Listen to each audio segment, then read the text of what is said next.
নওদা থেকে আগ্নেয়াস্ত্র সহ গ্রেপ্তার এক। বিশ্বস্ত সূত্রে খবর পেয়ে নওদা থানার পুলিশ নওদার রঘুনাথপুরের কাছে আমতলা পাটিকাবাড়ি সড়কে অভিযান চালিয়ে বটুকনাথপুরের বাসিন্দা নূর ইসলাম শেখকে আগ্নেয়াস্ত্র সহ গ্রেপ্তার করে। তার কাছ থেকে পাইপ গান ও 2 রাউন্ড কার্তুজ উদ্ধার করা হয়।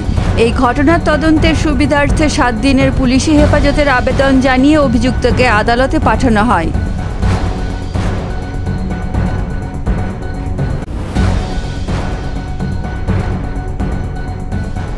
বাল্যবিবাহ ও অপরিণত বয়সে মা হয়ে যাওয়ার লজ্জাজনক ছবিটা বদলাতে বদ্ধপরিকর মুর্শিদাবাদ জেলা প্রশাসন ও স্বেচ্ছাসেবী সংস্থা সিনি। চলুন সকলে মিলে শপথ নিই বাল্যবিবাহ মুক্ত সমাজ গড়ে তোলার।